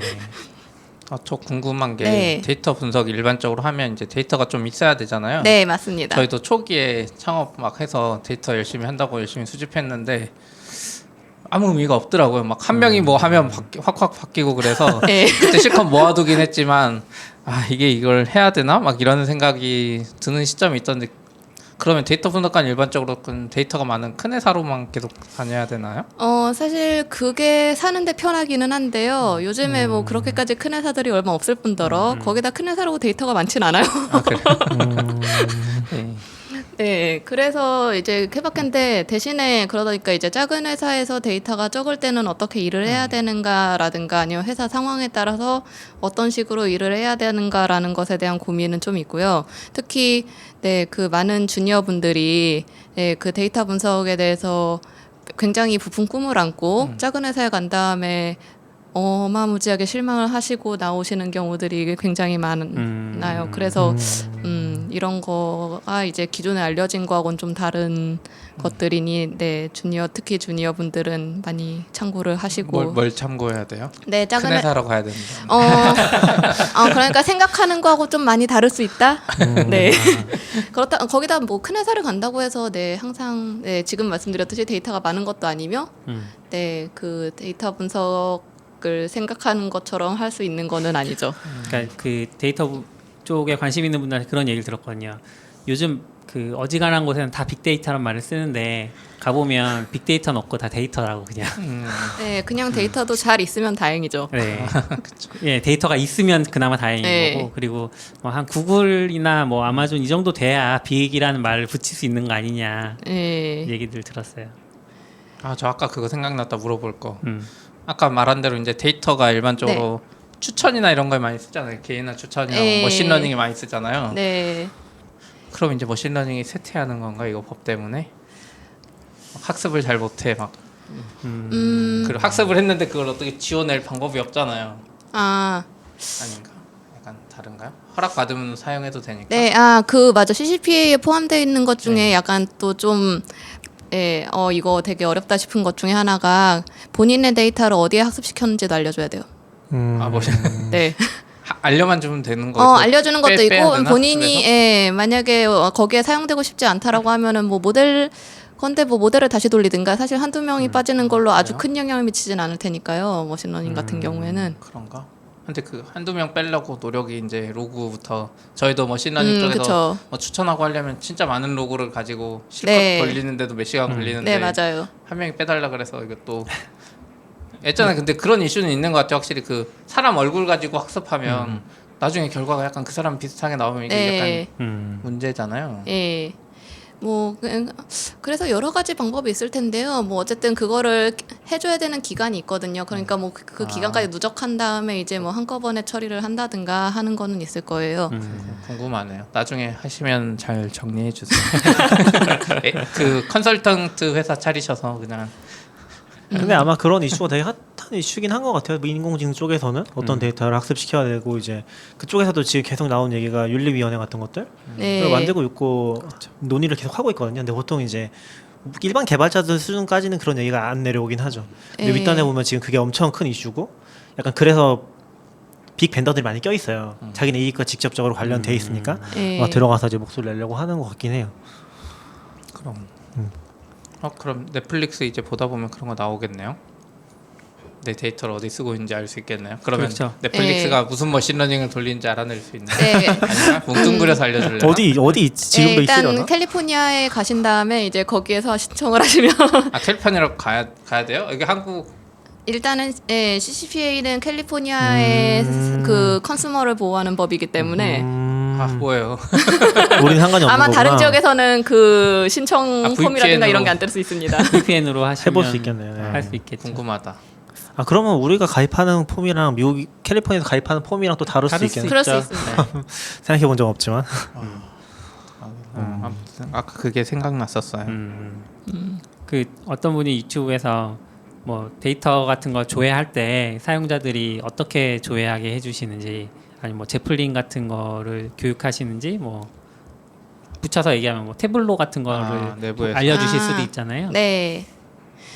태블로는 그러니까 대시보드 같은 경우에는 사실 굉장히 직관적이기도 하고 그다음에 뭐 물론 만드는 거를 알려드릴 수도 있겠지만 태블로 같은 경우는 또 이제 관리도 어느 정도 필요하기 때문에 원하는 사람들이 원하는 걸 다 만들다 보면은 대시보드 관리가 안 되고 그다음에 조금 뭐 잘못 만든다 싶으면 태블로는 굉장히 퍼포먼스가 안 좋기 때문에 조금 잘못 만들어도 그러다 보니까 그런 대시보드나 이런 쪽은 데이터 쪽에서 관리를 그냥 하려고 하고요. 뭐 만약에 필요한 게 있다고 그러면 협의한 다음에 이제 만드는 걸로. 그다음에 그러다 보니까 사실 일회성으로 하는 것들 그러니까 뭐 컬이라든가 이런 것들을 가르쳐 드리는 게 훨씬 더 좋은 것 같아요. 또 지속적으로 이제 뭐 대시보드나 이런 건 지속적 관리를 해야 되니까 아니면은 아예 뭐 테이블을 만들거나 마트를 만들어 드리거나 하는 것 같은 경우에는 계속 데이터나 이런 거 계속 관리를 해야 되는 거는 데이터 팀 주체로 가는 게 맞다고 생각을 하고요. 네, 뭐 말씀하신 대로 제플린이라든가 이런 데에서 쿼리를 하는 거는 그거는 이제 회사에서 사용하고 있는 그 플랫폼이나 뭐 DB나 이런 거에 따라서 다릅니다. 그래서 뭐 저도 아까 전에도 이제 다른 회사에서도 SQL 교육을 했었다고 말씀드렸는데 예전에 교육을 할 때는 뭐 제플린에서 뭐 그 하이브나 이런 거 프레스토나 이런 거 교육을 하기도 하고 아니면은 아예 뭐 오라클 DB라든가 되게 오랜만에 듣네 오라클 DB. 네, 아니면은 뭐 임팔라 이런 거 교육을 하기도 하고 지금처럼 그냥 포스트그레스 하다가 네 이제 뭐 비쿼리 필요하면 비쿼리 해야죠. 네, 그래서 그거는 이제 그 회사에서 필요한 것마다 약간씩은 다른 것 같습니다. 전 궁금한 게 태블로를 네. 잘 쓰세요 요즘에? 회사에서 다른 분들이 이제 계속 지표 보는데 여기 지금 저희 회사에서는 네, 태블로를 쓰고 있고요. 네, 다른 데에선 또 대시보 다른 거 쓰는 데들도 있고. 태블로를 한번 연결해서 쓰려 그랬더니 태블로 시스템 자체가 풀 로드 한 다음에 막 하는 거라 네. 데이터가 많으면 이거 네, 애초에 맞아요. 태블로가 내 맞습니다. 메모리가 뭐 60 몇 기가까지 늘렸는데도 네. 이게 안 되고 또 특히 레드시프트 같은 경우는 이걸 다 읽어야 되니까 그냥 읽어서 보여주는데 오래 걸리고 네. 이렇게 드래그 앤 드랍 할 때 또 오래 걸리고 해서 네. 이럴 때 태블로를 어떻게 써야 되는지 약간 태블로를 애매하더라고요. 사용할 때는 네, 그 데이터 마트 작업을 굉장히 꼼꼼하게 해줘야 됩니다. 네, 그래서 정말로 내가 이 여기에서 어떤 거를 보여줘야겠다라는 거를 명확하게 세운 다음에 그거에 맞춰서 일단 그 테이블 테이블 만들고 그거를 이제 배치나 뭐 이런 걸로 계속 업데이트하게 해준 다음에 그거를 연결시켜서 화면에 뿌려주는 식으로 해야 돼서 네 태블로가 데이터 가져다 쓰기에 편하지는 않죠. 태블로가 진짜 아까 말한 대로 빅데이터 말고 그냥 데이터엔 너무 좋은 것 같아요. 네. 방금 얘기하신 데이터 마트 작업이라는 건 어떤 걸 얘기하시는 거예요? 네, 그 데이터를 뭐 만약에 뭐 DAU를 만드는 걸 한다 그러면은 뭐 일별로 뭐 그날 AU를 이제 매번 쌓는 네. 테이블이 있고요. 근데 그 마트도 그러니까 데이터 마트 작업이라는 건 보통 이제 옛날 한옛날에 DB로 들어가면 OLTP하고 올랩 있는데요. 무슨 말인지 모르겠다. 네, 그 OLTP는 그냥 그러니까 지금 뭐 그 트랜잭션 하는 거 그러니까 이거는 RDB 때 개념인데요. 그러니까 트랜잭션용으로 이제 주로 쌓고 쌓는 작업을 많이 하는 게 있고 그다음에 올랩이라고 해서 분석축 DB 그러니까 주로 사람들이 많이 보는 지표라든가 아니면은 쌓는 것보다는 좀 더 이제 어떤 쿼리라든가 조인이라든가 이런 거를 쉽게 만드는 테이블 그러니까 최대한 많이 볼 수 있는 걸로 요약을 하되 그거를 이제 여러 가지 좀 확장할 수 있는 그런 형태로 약간 미리 정제해 놓는다고 보면 테이블 설계를 테이블들을 필요한 대로 설계를 하는 작업인데 이런 그 올랩 쪽을 만드는 거를 보통 마트를 만드는 작업이라고 많이 얘기를 합니다. 왜 그건 마트라 그랬을까요? 슈퍼마켓. 원하는 걸 이렇게 금방 사올 수 있다고. 데이터 분석은 아마존이 만들어낸 것 같긴 한데 저기 로우 데이터는 데이터 레이크라고 부르잖아요. 한 몇 년 전부터 걔들이 막 밀던데 네. 그 위에는 또 갑자기 슈퍼가 되고 저 위에는 갑자기 집이 되잖아요. 웨어하우스. 근데 데이터 레이크 말 자체는 사실 오히려 나온 지가 얼마 안 됐고요. 그 데이터 웨어하우스나 데이터 마트가 데이터 웨어하우스하고 마트가 사실 한 80년대 그쯤에 이제 웨어하우스가 창고니까. 네. 그러니까. 근데 웨어하우스가 생각해보면- 이제 더 밑에 네. 레이크를 아마 아마존이 네. S3 같은 거 하면서 막 그 만들긴 이제 했는데. 그 흔히 말하는 빅데이터 얘기가 나오면서 그래서 그거는 이제 그 데이터 레이크 얘기가 나온 건 2010년대 이후니까 훨씬 그러니까 약간 최근이죠. 일관성이 없어. 막 호수였다 집이었다 막. 그러니까 슈퍼마켓. 웨어하우스나 뭐죠 또 하나가? 뭐야? 웨어하우스 같은 건 그러니까 약간 어쨌건 잘 지어진 집 같은 느낌이면은 레이크는 그냥 넣어라 네. 그런 느낌. 레이크는 그러니까 빠뜨려놔라. 호수에 네. 다 빠뜨려 놓고 거기다 네. 웨어하우스가 뽑아가지고 약간 네. 쓰기 좋게 놓고 그 네. 웨어하우스에서 또 한 번 근데- 뽑는 게 마트인가요? 그러면? 네, 그거를 이제 거기서 좀 더 정리해서 필요한 대로 가지고 가는. 근데 우리를 기준으로 보면은 웨어하우스가 없죠. 그냥 레이크에서 뽑았으라는 거잖아요. 아니죠. 우린 레이크에서 뽑아서 그 스탯DB 같은 게 우리 있는 게 마트 같은 거잖아요. 아, DAU 로 그렇게 볼 수 있긴 하죠. 날짜별로 네. 다 저장해 놓으니까. 근데 이제 웨어하우스가 없어. 얘기하신 걸 들어보면은, 그러니까 마트라는 작업은 완전히 바로 보여줄 데이터를 뽑는 작업은 또 아닌 것 같고, 네, 그 중간 왜냐면 계속 단계에서 써야 되니까요. 데이터를 아. 매번 필요할 때마다 테이블을 만들 수는 없잖아요. 네. 그러니까 이제 그거를 좀 주로 쓸만한 거를 이제 사람들이 주로 쓸만하면 계속 쓰고 또 그거를 다른 거하고 연결하기도 쉽게 이런 그래서 그거 엔지니어가 어렵네. 해야 되는. 네 이건 그래서 원래 이쪽이 원래 그 DB 어렵네요. 데이터 쪽은 네. 원래 설계 개념이 있어요. 그 아키텍처 개념이 원래 음. 있는데 요즘에 어렵죠. 거기다 특히 요즘 서비스들이 굉장히 빨리 바뀌기도 하고 서비스 성격 자체가 바뀌는 경우들도 많고 이러다 보니까 테이블을 만들어놔도 이제 그게 비즈니스에 안 맞게 되는 경우들이 또 생기잖아요. 네. 네, 그래서 좀 어려운 것 같습니다. 그렇군요. 근데 그러면 여기 ODK 같은 경우 이제 일하시니까 서비스 뭔가 기능을 네. 출시하거나 뭔가 하잖아요. 그러면은 그 단계에서 뭐 로그 여기다 심어주세요 이렇게 요청하시는 건가요? 네. 가끔 이제 누락되는 경우엔 나중에라도 이거 빠졌어요 하면서 그렇지. 예전에 저 네이버에 있을 때도 신규 기능 출시하면 기획자들이 무조건 뭐 태깅 작업이라고 했거든요. 버튼이랑 이쪽에 무조건 붙여. 왜냐면 이제 큰 회사라서 그런 것 같긴 한데 이 서비스의 승패는 로그에서 나오니까 그래서 개발 작업 다 끝나고 맨 마지막에 한 며칠 정도는 그 작업 하고 있더라고요.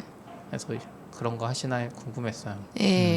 검색 쪽이나 그런 쪽 같은 경우에는 확실히 더 로그가 옛날부터 필요하다는 그 인식이 있어서 좀 더 잘 하고 계셨다고 듣긴 그럼 했습니다. 약간 꼬지님한테 몰리는 거 아니에요?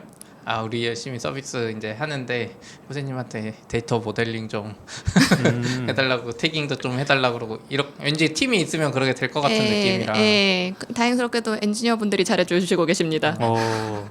저희가 좋은 엔지니어가 네. 많죠. 네. 데이터 엔지니어가. 그러시구나. 갑자기 어디 가셨어요, 낙교님이? 낙교님이요? 몰라요? 전화 들고 나가셨는데. 어디 가셨나 봐요. 유튜브 댓글이 확실히 유튜브가 역시 네, 댓글이 잘 달려요. 네. 페이스북이나 이런 데랑 다르게 유튜브가 댓글이 잘 달려요. 네, 그리고 아시는 분들이 굉장히 화력 지원을 많이 해주고 계시네요. 우리는 그거 안 되나? 그냥 화력 지원하지 말고 원래 슈퍼챗이라고 돈 주는 거 있는데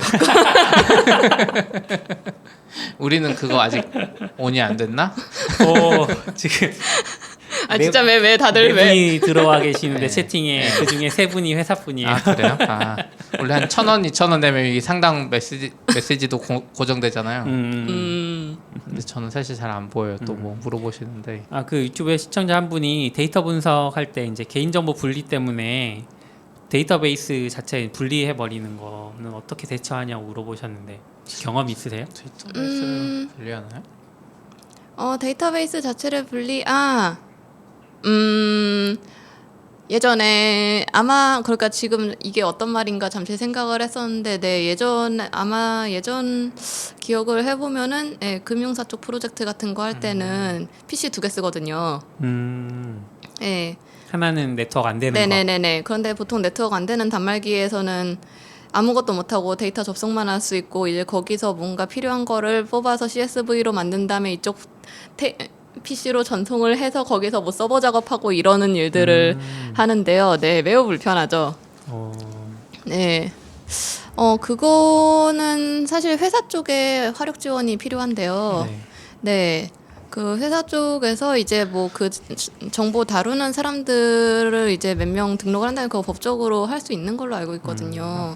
해야 돼요. 쓰는 사람들 등록. 네, 그래서 그거 등록한 다음에 그 사람들은 이제 일하는 거를 하고 관리를 하면은 사실 그렇게 따로 분리를 할 필요가 아마 ISMS 하면서부터 그게 들어가는 걸로 알아요. 네. 누가 무슨 쿼리 줘야 했고 뭐 누가 네, 언제 접속했고 뭐. 그거 감사 기능 넣어놓고 하면은 되는데 다만 이제 그거 관리가 이제 잘 안 되면 또 많은 사람들이 하게 되면은 관리가 잘 안 되니까 약간 리스크가 있어서 여전히 그런 시스템을 고수하는 회사들이 생각보다 많아요. 그렇군요. 네, 어려운 일이죠. 그거는 회사와 잘 이야기를 해서 푸는 방법밖에 없을 것 같습니다.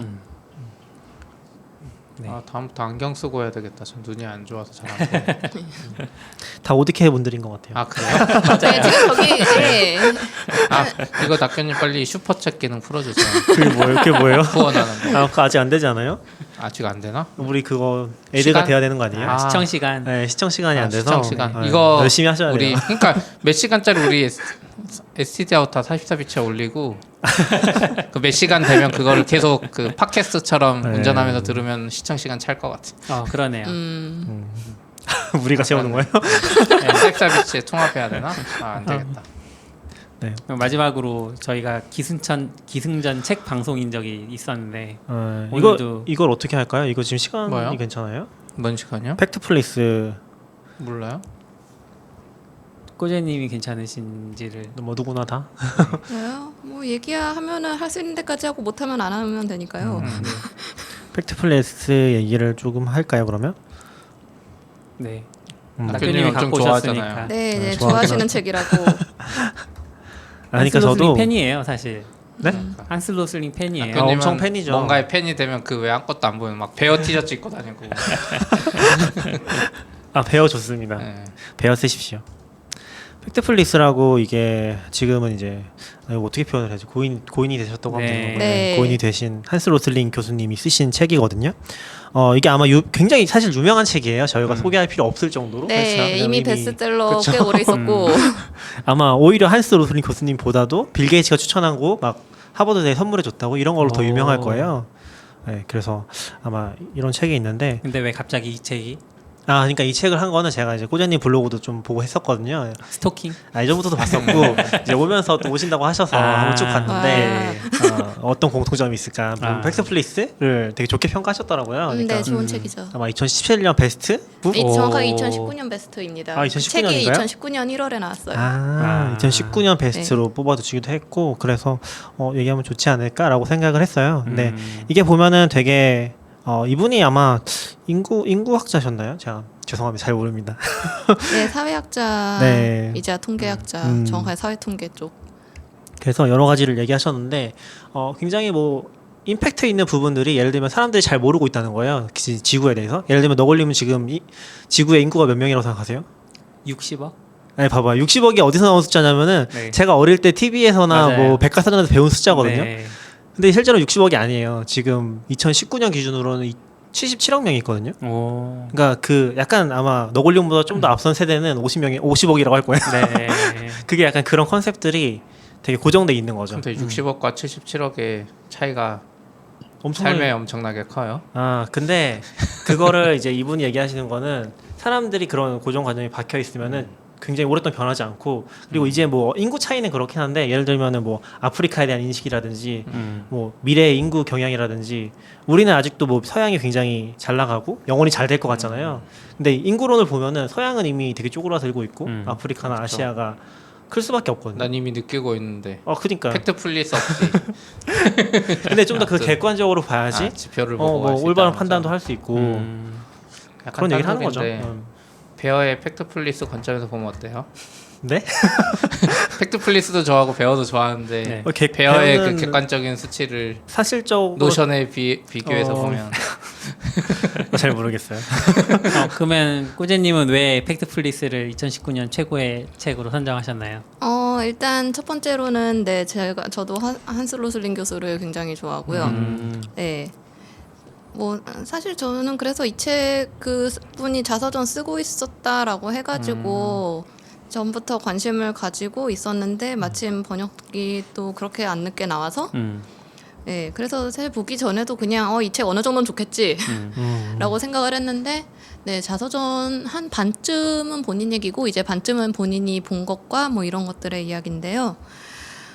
네, 저도 그러니까 사실 이 책을 처음에 통계책으로 관심을 가지고 보신 분들은 좀 실망을 많이 하실 수도 있어요. 왜냐하면 전반적으로 세계에 대한 이야기들이 굉장히 많거든요. 아까 말씀하신 대로 이제 그 아프리카라든가 아니면은 중국이 되게 못 사는 사람들이 많을 것 같고 아니면 되게 중국 전통을 잘 따를 것 같지만 이미 굉장히 현대화가 돼 있고 잘 사는 사람들은 서양이나 동양이나 비슷한 형태로 살고 있고 잘 못 사는 사람들은 역시 서양이나 동양이나 또 비슷한 형태로 못 살고 있고 이런 것들을 보여주는 게 저는 굉장히 재밌었어요. 그런 다음에 여기에서 지적하고 있는 사람들의 편향들, 그러니까 아까처럼 이제 과거에 알고 있는 것들대로 그대로 알고 있는 것들도 있고, 아니면은 뭐 자기가 현재 사는 기준으로 이제 주로 생각을 하는 것들도 있고 그런 것들을 이제 어떤 증거들을 대서 그런 것들이 아니라는 거를 보여주고 그거를 이제 어떤 식으로 이제 어떤 데이터를 보면서 고쳐야 되고 이런 것들에 대해서 설명을 하는데 저도 놓치고 있던 것들이 생각보다 많아서 매우 재밌었습니다. 하지만 역시 2019년에 읽은 책을 지금 다시 생각을 맞아요. 하려니 가물가물하네요. 미리 읽어올 걸. 지금 2020년밖에 안 됐잖아요. 저희 기억력이 그렇게 좋지 않습니다.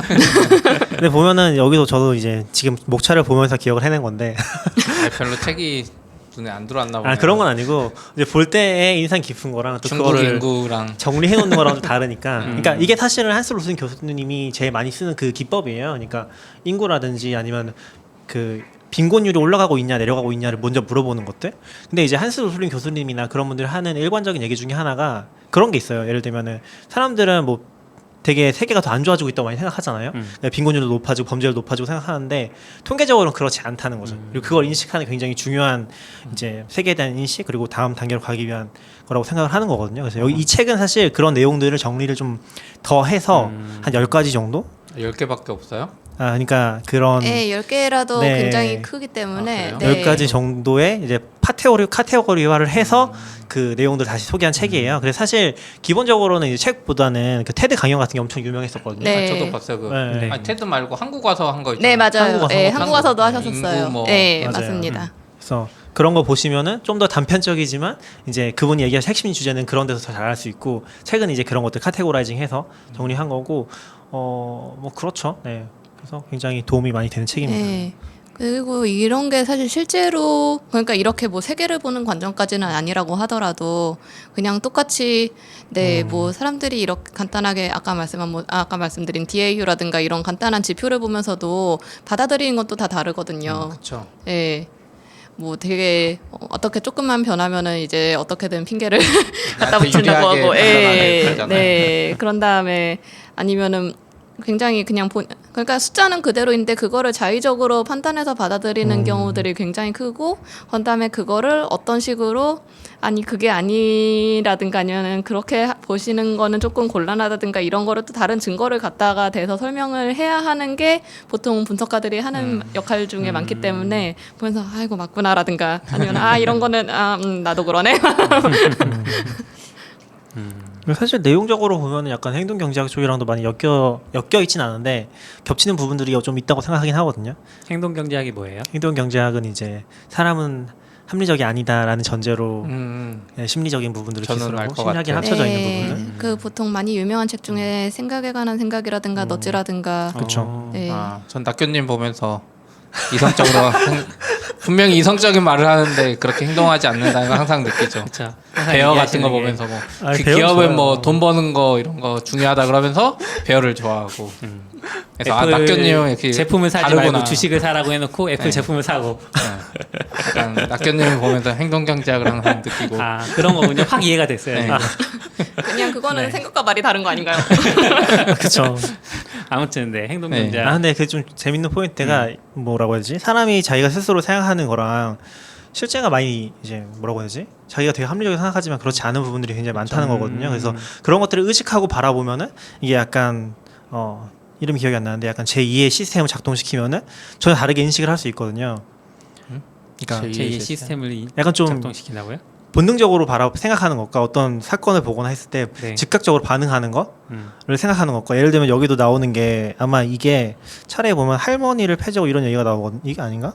아무튼 굉장히 드문 사건에 대한 케이스가 나와서 예를 들면은 뭐 어떤 남편이 아내를 살해해 죽였어요. 근데 그런 케이스가 굉장히 드문 사건임에도 불구하고 우리가 그걸 봤기 때문에 기사로 하나 나오는 순간 이게 굉장히 보편화된 일반화된다고. 사건이고 그렇게 받아들이게 되는 거죠. 근데 그거를 1차적으로 사건을 보는 것과 그걸 분리해서 통계적으로 바라보게 됐을 때 그 두 개의 차이, 그러니까 객관적으로 더 볼 수 저 있는. 그거 알아요. 그 보통 우리나라에서는 그 계모라는 말로 표현되는 그러니까 아버지의 그 다른 재혼하신 새엄마. 분. 재혼하신 엄마. 어머니 네. 에 대한 인식이 굉장히 안 좋잖아요. 네, 맞아, 그래서 맞아. 일반적으로 그 의붓 어머니라고 표현할게요. 의붓 어머니들이 그 자기가 낳지 않은 자식들을 굉장히 학대하거나 괴롭힐 거라고 보통은 생각을 하는데 통계적으로 보면 네. 그렇지 않다는 친엄마가 거구나. 훨씬 많이 네, 그런 범죄를 저지른다고. 그 자녀 폭력 같은 거 네. 근데 통계상으로 기사에는 봤을 때. 친엄마가 때린 거보다는 네. 새엄마가 때린 게 네, 나오고 그냥 막 친엄마 때리면은 부모한테 이제 학대당했다인데 이제 거기에 의붓 어머니가 들어가면은 의붓 어머니로 인한 학대 그렇죠. 어쩌고 저쩌고. 이게 굉장히 편향을 계속 가중시키는 방향으로 언론이 네. 자극을 하는 거 아닌가? 근데 언론 먹고 살라고. 네, 왜냐면은 이 사람들이 이미 가지고 있는 고정관념에 호소하는 게 훨씬 더 잘 읽히기 때문에 클릭률도 올라가고 네, 맞아요. 그러다 보니까 언론이 네. 컴퓨터는 예, 그러면은- 그리고 하나 수정을 할 얘기가 있는데 저기 네네. 코멘트에 달아주셨는데 한스 로슬링은 기본적으로 의사십니다. 아, 네, 네. 그 얘기를 빼먹었네요. 네. 그렇군요. 제가 팬이지만 잘 모릅니다. 그러면 이 팩트플리스를 읽으면 그런 네. 어떤 편향에서 벗어날 수 있는 기법들, 방법들을 좀 알 수 있나요? 조금은 그러니까 최소한 좀 더 객관화를 해서 보아야겠다라는 깨달음을 얻기는 하는데 그거를 실제로 옮기는 거는 또 약간 다른 일이겠죠. 그쵸. 하지만 일단 이런 게 있구나라는 거 정도만 아는 것도 굉장히 도움이 되지 않을까 생각합니다. 근데 사실 한스 로슬링 교수님이나 이게 지금 겟마인더라고 아예 이거를 재단으로 운영을 하고 있는 걸로 알고 있거든요. 이런 작업들에 대해서 세상의 편견을 고치기 위한 작업들을 네. 이제 하고 있는데 겟마인더에서 굉장히 작업을 많이 했었어요. 예를 들면은 사실 시각화를 굉장히 프레젠테이션 잘 사용한 가장 좋은 사례 중에 하나긴 해요. 원래 제가 처음 좋아했던 것도 그런 부분 때문이긴 네. 하거든요. 신나가지고 발표하시는. 그렇죠. 뭐 그거예요? 화면에서 네. 이제 막 다들 차이나가 올라가고 있습니다. 그 물방울 모션 맞아요. 그래프. 네. 근데 그것도 실제로 웹에 다 공개가 돼 있어요. 그래서 직접 네. 내가 해볼 수도 있고 지표를 찍고 네. 나라들의 변화를 추적해서 그 국가를 찍어 놓으면 그 국가의 변화만 또 추적이 되거든요. 그런 것들을 볼 수 있어서 그런 것도 다 해볼 수가 있고 그리고 또 하고 있는 것 중에 하나가 이제 달러 스트레이트라고 아까 얘기해 주셨던 소득이 비슷하면은 어느 나라에 살던 삶이 비슷하다. 그러니까 유럽에 산다고 해서 유럽에 살아도 소득이 적으면은 그 사람의 삶의 어떤 수준은 네.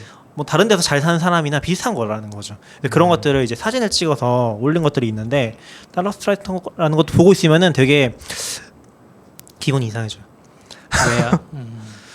왜요? 보면 알아요. 그러니까 그게 이제 그 사람들의 그 소득 수준별로 소득별로 월간 소득별로 삶의 모습을 다 그려놓은 거거든요. 근데 국가라든지 뭐 대륙이랑 상관없이 되게 잘 사는 나라에서도 소득이 적으면 결국에 좀 되게 낮은 수준의 삶을 살고 있고 또 못 사는 나라에서도 소득 수준이 높으면 잘 살고 있고 그런 것들을 이제 볼 수 있거든요. 그래서 한번 사진만 보고 있어도 어려워요.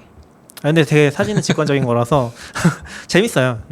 여러 가지 생각이 들죠. 내가 세계에 대한 인식에 대한 생각도 반성하게 되고 그런 것들. 그러니까 저도 팩트플리스 무슨 데이터 시각화 분석 뭐 이런 책인 줄 알았는데 학교님이 그런 건 아니에요. 해줄 때 뭐 60억 인구가 어쩌고 해서 근데 그게 제일 먼저 물어본 질문이에요. 그러니까 한스 로슬링 교수 하는 게 뭐냐면 그런 질문들 몇 개를 만들어서 우리한테도 강연 중에도 물어보지만 이제 되게 뛰어난 사람들, 뭐 어떤 기업이라든지 아니면은 어떤 유엔 단체라든지 가서 설문조사 해본 거죠. 그러면 다 못 맞춰. 대부분의 사람들도 못 맞추고 심지어 서양 사람들이 더 못 맞추는 거죠. 서양 사람들의 세계 인식이 더 그럴 것 구시대적에 이제 박혀 있는 거죠. 그래서 강연하다 보면 그런 얘기도 나와요. 자기가 어릴 때 선생님은 아시아에 그렇게 인구가 많은 건 절대 말이 안 되는 일이라고 말이 안 되는 거라고 얘기도 하고 막 그런 얘기도 나오거든요. 그런 것들. 네. 이제 점점 끝내면 될까요? 네. 네. 아무튼 뭐 정민님 하고 나와주셔서 싶으신 이야기 감사합니다. 있으면 네. 하고 싶은 뭐 이야기로. 홍보하시고 싶으신 거나 있으시면은 네, 저희 ODK 데이터 분석가 모집하고 있으니 관심 있으신 분은 이력서를 보내주시면 됩니다. 일단은 이력서를 받고 생각해 보겠습니다. 지금은 팀이 어떻게 되시나요? 지금은 저희 데이터 엔지니어 분이 4분 계시고요. 그 다음에 많이 데이터 계시는구나. 분석가 2명 있습니다. 그리고 들어오시면 저에게 하드 트레이닝을 받으실 수 있습니다. MySQL 설치부터 그거는 알고 오셔야죠. 떨어지겠죠.